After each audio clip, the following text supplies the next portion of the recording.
অর্থ সংকটে হারিয়ে যাচ্ছে সাতক্ষীরার বাঁশের তৈরি কুটির শিল্প। সাতক্ষীরায় বাঁশের তৈরি ঝুড়ি, ঝাঁপাকুলা, টাবড়া ও বাচ্চাদের দোলনা, মুরগির টাবড়া, পাখির খাঁচা, বিভিন্ন ধরনের চালনসহ সাংসারিক প্রয়োজনীয় সামগ্রী ও মাছ ওজনের পাল্লা, মাছ ধরার চাবি ও পাটা তৈরি করে জীবিকা নির্বাহ করে আসছিলেন সনাতন ধর্মাবলম্বীরা। বর্তমানে প্লাস্টিক এবং পলিথিন সামগ্রীর সহজলভ্যতায় বাঁশের তৈরি এই কুটির শিল্প হারিয়ে যাচ্ছে। এতে বাপ দাদা ১৪ পুরুষের পেশা টিকিয়ে রাখা কষ্টসাধ্য বলছেন এই পেশার সঙ্গে সংশ্লিষ্ট শিল্পীরা। সরেজমিন সাতক্ষীরা জেলার দেবহাটা উপজেলার রামনাথপুর গ্রাম ঘুরে দেখা যায়, বাঁশের তৈরি পণ্য পরিবার, ব্যবসায়, কৃষিতে অপরিহার্য সামগ্রীর অত্যধিক চাহিদা থাকলেও বর্তমানে চাহিদা কম। আধুনিক তথ্যপ্রযুক্তির এই যুগে প্লাস্টিক এবং পলিথিন সামগ্রী সহজলভ্য হওয়ায় বাঁশের তৈরি কুটির শিল্প হারিয়ে যাচ্ছে। এতে জীবিকা নিয়ে দুশ্চিন্তায় পড়েছেন তারা।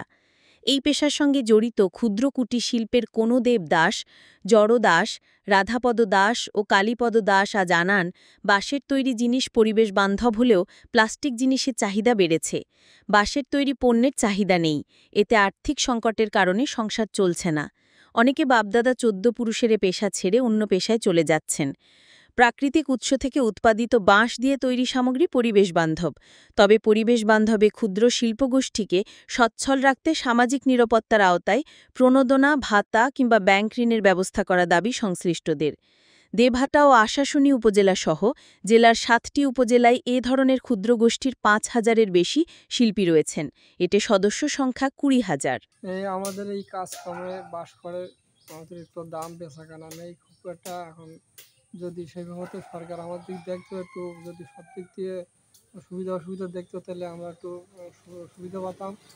এখন আমরা তো খুব অসহায়ের ভিতরে, এখন যদি সরকার যদি আমাদের একটু সেইভাবে এই করে, তাহলে আমরা একটু বাঁচতে পারি।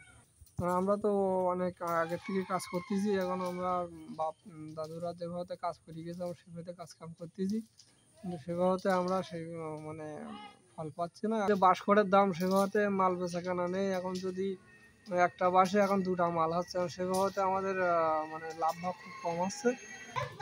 দর্শক মন্ডলী, দৈনিক আজকের বাণী এবি নিউজে আপনাদের সালাম ও শুভেচ্ছা। আমরা এখন সাতক্ষীরা জেলার দেবহাটা উপজেলা সুখপুর ইউনিয়নে ঝুড়ি ডালা মানে বুনন করেন এই যে সম্প্রদায়ের সাথে কথা বলছিলাম। ওনারা জানাচ্ছে ওনাদের দুঃখের কথা যে প্লাস্টিক পণ্যের যে মাল নিয়ে এই যে হস্তশিল্প বাঁশ বেতের যে শিল্পগুলো হারিয়ে যাচ্ছে। সরকার যদি এনাদের বাজারজাতকরণ সহজ শর্তে ঋণ প্রদান করতেন, তাহলে ওনারা হয়তো এই শিল্পকে বাঁচিয়ে রাখতে পারতেন এবং ওনাদের যে পেশা মানে পৈতৃক পেশাটাকে ধরে রাখতে পারতেন। এবং এই যে মালগুলো আপনার সরকার যদি ওনাদের দাবি সরকার যদি সঠিকভাবে বাজারজাতকরণের ব্যবস্থা করতো, তাহলে সাতক্ষীরার যে অন্য পণ্য তালিকার সাথে এই যে শিল্পটাও জড়িত হতো।